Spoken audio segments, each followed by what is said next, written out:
À 14 ans à peine, cette jeune fille n'eut même pas le droit à une nuit de noces paisible. Une vie destinée au trône, mais qui débuta par des drames et des mystères non résolus. Comment une telle chose était-elle possible? Catherine de Médicis n'avait que 14 ans lorsqu'elle épousa Henri, le fils du roi François. Malgré son jeune âge, le roi et d'autres hommes plus âgés insistèrent pour être présents à la consommation du mariage. Un mois après sa naissance, la maladie emporta les deux parents de Catherine. Le reste de son enfance, la vulnérable héritière Médicis fut ballottée entre parents et couvents pour la protéger des ennemis de sa famille dans une Italie de plus en plus volatile. Le destin de Catherine changea lorsque son oncle, Giulio de Médicis, devint le pape Clément VII. Clément fit venir sa jeune nièce vivre dans un somptueux palais à Florence, où les gens l'appelaient affectueusement la petite duchesse Médicis. Le pouvoir des Médicis à Florence s'effondra en 1527 lorsque le cardinal Silvio Passerini renversa le pape Clément, et soudain, l'enfance paisible de Catherine fut de nouveau plongée dans le chaos. Les forces de Passerini prirent Catherine en otage et l'envoyèrent vivre seule dans une série de couvents. Le pape, désespéré de retrouver son pouvoir, était prêt à faire un pacte avec le diable pour y parvenir. Il implora Charles, roi d'Espagne, de l'aider, promettant en retour de couronner Charles empereur du Saint-Empire romain germanique. En 1530, les armées anti-Médicis encerclèrent le couvent où la jeune Catherine avait trouvé refuge. Le public débattit si l'héritière de 11 ans devait simplement être tuée ou envoyée dans une maison de mauvaise réputation pour la dévaloriser dans les plans de mariage du pape. Heureusement, Florence se rendit la même année avant que Catherine ne subisse de réels préjudices. Clément l'avait mise en sécurité hors de Florence et il était temps de trouver un mari pour sa jeune nièce orpheline. Les contemporains aimaient souligner que Catherine de Médicis n'était pas d'une grande beauté, même dans sa jeunesse. Un envoyé vénitien la décrivit comme petite de stature et mince, sans traits délicats, mais ayant les yeux protubérants particuliers à la famille Médicis. Le pape Clément fit une affaire en or lorsque le roi de France, François Ier, proposa son deuxième fils en mariage à la jeune Catherine. François ne réalisa pas à l'époque qu'il venait d'inviter une vipère à la cour de France, et le pays ne serait plus jamais le même. Le mariage de Catherine de Médicis et d'Henri, duc d'Orléans, fut un événement d'une extravagance ridicule. Les Français et les Italiens échangèrent des cadeaux coûteux, mangèrent des mets exotiques et firent la fête tard dans la nuit. Malgré leur mariage fastueux, Catherine de Médicis et Henri ne se virent pas beaucoup la première année de leur union. Le duc passa son temps à parcourir la campagne tandis que Catherine restait dans la tanière des loups parmi les dames de la cour. Mais Catherine était une Médicis, elle était née pour jouer au jeu des trônes. Elle impressionna la cour par son esprit et son tact, et s'adapta rapidement au rythme des affaires. En 1534, l'oncle bien-aimé de Catherine, le pape Clément VII, décéda. Instantanément, le lien de Catherine avec Rome disparut, et elle devint soudainement beaucoup moins importante. Ensuite, le successeur de Clément, le pape Paul III, aggrava encore les choses en refusant de payer l'énorme dot que Clément avait promise. En quelques jours, la position de Catherine à la cour de France avait complètement changé. Son mari n'était jamais destiné à devenir roi de France, mais les choses pouvaient changer extrêmement vite dans une cour de la Renaissance. En 1536, l'héritier du trône, le frère aîné d'Henri, François, jouait au tennis lorsqu'il commença à se sentir mal. En quelques jours, il était mort, choquant l'Europe et propulsant Henri dans la lignée de succession. Soudain, la jeune fille Médicis orpheline se retrouva en lice pour devenir reine de France, et de sombres rumeurs commencèrent rapidement à circuler. Beaucoup trouvèrent difficile de croire que François, un jeune homme dans la fleur de l'âge, puisse tomber malade et mourir si soudainement. Un seul mot commença à circuler dans les coins de l'aristocratie française, poison. Et qui aurait plus de motifs que la nouvelle Médicis machiavélique au milieu d'eux? Bien que Catherine n'ait jamais été jugée coupable d'avoir orchestré la mort de François, un membre de son entourage n'eut pas cette chance. Sebastiano de Montocucci, arrivé en France avec Catherine, avoua avoir empoisonné le prince sous la contrainte. Son aveu fut suffisant pour le roi François, qui le fit écarteler. Après 10 ans de mariage sans enfant, au cours desquels les gens commencèrent à remettre en question la fertilité de Catherine, le couple eut un nombre impressionnant de 10 enfants entre 1544 et 1556, dont 7 survécurent à la petite enfance. Pendant cette période, en 1547, François Ier mourut et Henri devint roi. Pendant des années, la plus grande rivale de Catherine fut Diane de Poitiers, la maîtresse la plus aimée de son mari. Henri ne fit aucun effort pour cacher le fait qu'il préférait Diane à sa femme. Cela a dû être exaspérant pour Catherine, mais Henri alla encore plus loin, il offrit à Diane le luxueux château de Chenonceau. Non seulement il donnait à sa maîtresse un château entier, mais Catherine lui avait explicitement dit qu'elle voulait ce château particulier pour elle-même. En 1559, le roi Henri signa un accord de paix avec le Saint-Empire romain germanique et l'Angleterre, mettant fin aux guerres d'Italie qui faisaient rage depuis des années. Pour sceller le traité une fois pour toutes, Henri fiança sa fille Élisabeth à Philippe II d'Espagne. Un mariage élaboré fut planifié pour célébrer la nouvelle paix. Peu de gens réalisèrent que ce mariage se terminerait en tragédie. Le roi Henri était un excellent jouteur, alors bien sûr, il ressentit le besoin de montrer ses talents au mariage de sa fille. Lors d'un affrontement avec un jeune noble, le désastre frappa. Henri reçut un coup de lance au visage, brisant l'énorme arme en bois et couvrant son visage d'écharde. Le sang coulant et des éclats de bois dépassant de son visage, le roi était une vision horrible. Catherine, Diane de Poitiers et le fils aîné de Catherine, François, s'évanouirent tous en le voyant.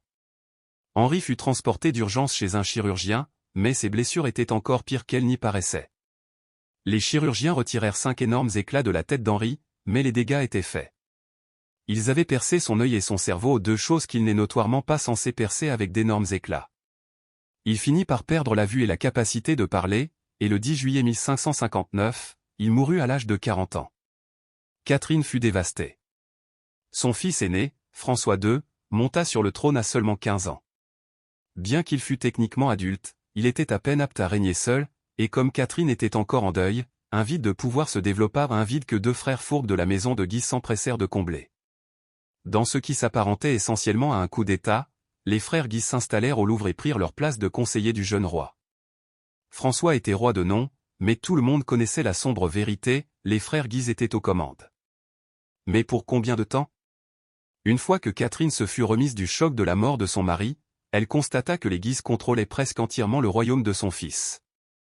À ce stade, elle n'avait d'autre choix que de travailler avec les usurpateurs, car elle n'avait pas encore de réel pouvoir. Le fils de Catherine, François, n'avait jamais été un enfant robuste, et évidemment, les pressions d'être roi n'avaient fait qu'aggraver les choses. Moins d'1 an après son couronnement, il contracta une infection douloureuse et se retrouva aux portes de la mort. Catherine avait le cœur brisé, mais elle savait qu'elle devait agir vite pour s'assurer que son prochain fils puisse revendiquer son trône. Au moment où François mourut, Catherine avait effectué suffisamment de manœuvres politiques pour que le Conseil royal la nomme gouverneur de France. Pour la première fois, elle avait un réel pouvoir politique. Selon les rumeurs, Catherine disposait d'une écurie d'environ 80 dames magnifiques qu'elle déployait dans les lits de divers courtisans à des fins d'espionnage et de réseautage d'informations. En plus de cela, elle employait également de nombreux magiciens et sorciers. L'un des plus célèbres était Cosimo Ruggieri. Tout le monde à Paris le connaissait, le nécromancien de confiance de la reine et spécialiste des arts obscurs. Charles IX était techniquement le roi, mais Catherine était le vrai pouvoir. Son règne fut marqué par une violence religieuse brutale. Les catholiques voulaient persécuter les protestants tandis que les protestants voulaient la liberté de pratiquer leur religion. Les tensions couvaient depuis près d'1 siècle, mais lorsque Catherine arriva au pouvoir, elles explosèrent enfin. Même lorsque Catherine devint gouverneur de France, le duc de Guise conservait une influence considérable à la cour de France. Catherine le supportait la plupart du temps, mais elle paierait le prix de sa patience. En 1562, Guise et ses hommes commirent le brutal massacre de Wassy. Ils attaquèrent un groupe de protestants connus sous le nom de Huguenots alors qu'ils priaient dans une église. Lorsque la violence cessa enfin, 74 Huguenots gisaient morts et 104 autres étaient blessés. Guise n'avait aucune idée de ce qu'il venait de déclencher. Le massacre de Wassy déclencha les guerres de religion françaises, le conflit marquant la vie de Catherine de Médicis. Les armées catholiques et huguenotes déchireraient la campagne française pendant près de 30 ans, et Catherine, ses enfants et le reste de la famille royale française étaient au milieu de tout cela. Catherine de Médicis adopta une approche remarquablement pratique face aux guerres de religion françaises. On la trouvait souvent sur le terrain elle-même pour gérer les affaires. Lorsqu'un de ses généraux lui dit que le champ de bataille n'était pas un endroit pour une femme, elle rit et répondit froidement « Mon courage est aussi grand que le vôtre ». Le massacre de la Saint-Barthélemy est la tache la plus sombre sur le dossier déjà troublant de Catherine de Médicis. À mesure que les craintes de représailles huguenotes grandissaient, le roi Charles donna finalement un ordre sinistre, « Tuez-les tous ». Les catholiques descendirent dans les rues avec une joie féroce et les choses dégénérèrent rapidement. Les massacres commencèrent à Paris mais se propagèrent rapidement à la campagne. Aucun huguenot n'était en sécurité. Les estimations du nombre total de protestants tués varient de 5 000 à plus de 30 000. Le massacre paralysa complètement la source du pouvoir huguenot et marqua un tournant crucial dans les guerres de religion françaises. Vers la fin de sa vie, Charles IX devint émotionnellement instable. Il oscillait entre se vanter du nombre de morts du massacre de la Saint-Barthélemy, être rongé par la culpabilité des atrocités, ou simplement blâmer sa mère d'en être la cause. Toujours la parente pratique, Catherine déclara qu'elle avait un fou pour fils. Il n'y eut jamais un moment ennuyeux dans la société française du XVIe siècle. Juste quelques années après le massacre, Catherine fut confrontée à une nouvelle tragédie et à une nouvelle crise. Suivant les traces de son frère, Charles IX mourut de maladie à seulement 23 ans. Catherine fut contrainte d'enterrer un autre de ses enfants, mais Charles ne serait pas le dernier. Le suivant sur le trône était le fils préféré de Catherine de Médicis, Henri, duc d'Anjou. Le plus jeune fils de Catherine, François, fut toujours le mouton noir de la famille, connu mystérieusement sous le nom de Monsieur. François était initialement très loin dans la lignée de succession. Personne ne s'attendait à ce qu'il accomplisse grand-chose. Mais soudain, avec la mort de Charles et Henri sans enfant, Monsieur se retrouva soudainement le prochain à s'asseoir sur le trône. Mais au lieu de rentrer chez lui et de faire son devoir, François trahit sa mère et dévasta tout ce qu'elle avait accompli. En 1576, François fit l'impensable, il s'allia aux protestants contre son frère et sa mère. L'alliance inattendue força Catherine à signer l'humiliant édit de Beaulieu, cédant aux demandes huguenotes pour la première fois depuis des années. Sans surprise, elle était absolument furieuse contre son fils rebelle. Mais malgré sa trahison, elle fut toujours absolument dévastée lorsque le destin vint aussi le réclamer. François fut le prochain des enfants de Catherine de Médicis à mourir jeune, et sa mort mit en péril tout son héritage. François était le dernier de ses fils, et comme le roi Henri n'avait pas d'enfant, Henri III de Navarre, le mari de sa fille, était maintenant le suivant dans la lignée. Tout ce que Catherine avait bâti s'effondrait rapidement autour d'elle. Maintenant que Henri de Navarre était l'héritier du trône français, sa fille Marguerite, la femme d'Henri, était plus importante que jamais. Mais Marguerite était encore plus rebelle que Monsieur ne l'avait été. Les affaires constantes de Marguerite avaient été un problème avant qu'elle n'épouse Henri III de Navarre, et disons que le mariage ne fit pas grand-chose pour la calmer. Lorsque Marguerite retourna à la cour de France en 1582, sa mère l'affronta furieusement à propos de ses liaisons. La fureur de Catherine de Médicis était toujours quelque chose à voir, et ses cris pouvaient apparemment être entendus résonner dans tout le palais. Catherine renvoya Marguerite à Navarre pour être avec son mari, le futur roi de France. Mais apparemment, les cris de Catherine n'avaient pas redressé la rebelle Marguerite. Peu de temps après, elle quitta Navarre une fois de plus, fuyant vers un domaine dans la campagne française. Puis elle eut l'audace d'écrire à Catherine pour mendier de l'argent.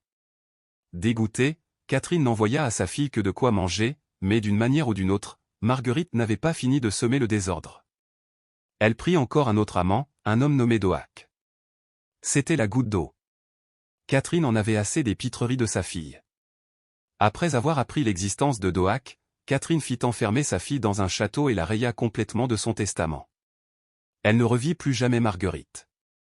Pour Catherine, son enfant était morte pour elle.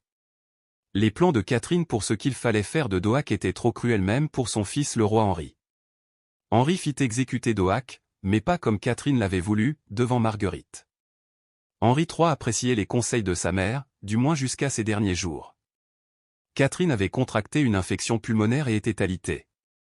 Pendant qu'elle se battait pour sa vie, elle ne savait pas que son fils complotait pour la couper définitivement du pouvoir. En 1588, Henri renvoya tous ses conseillers sans avertissement.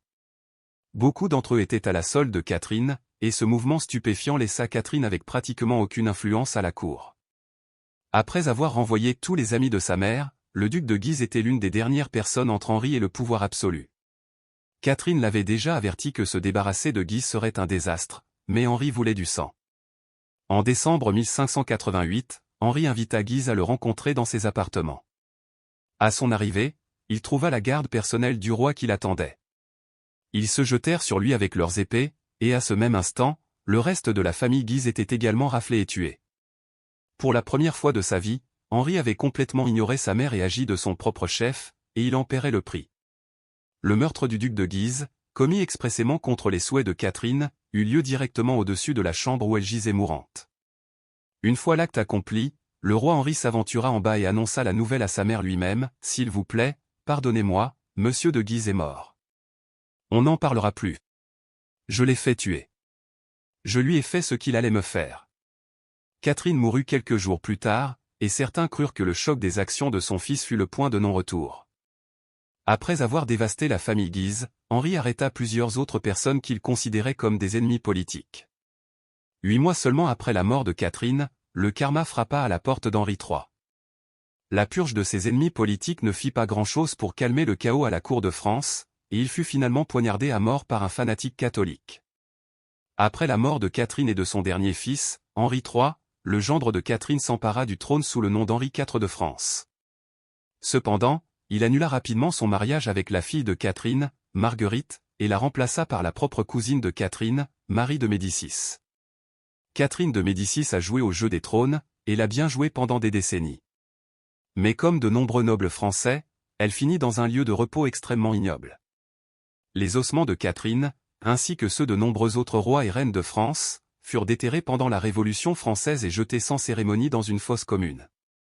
Catherine de Médicis eut une introduction troublante au monde de la politique française la nuit de ses noces. Elle et Henri avaient le même âge, tous deux 14 ans, mais de vieux hommes se sont quand même immiscés dans la lune de miel. Le père d'Henri, le roi François Ier, resta apparemment dans la chambre jusqu'à ce que le mariage soit pleinement consommé. L'oncle de Catherine, le pape Clément, avait un peu plus de classe, du moins il rendit visite au couple au lit le lendemain matin pour confirmer les événements de la nuit précédente. Dégoûtant. Si vous avez aimé cette vidéo, n'hésitez pas à aimer et à vous abonner pour plus de contenu. Laissez un commentaire ci-dessous pour nous dire ce que vous en pensez.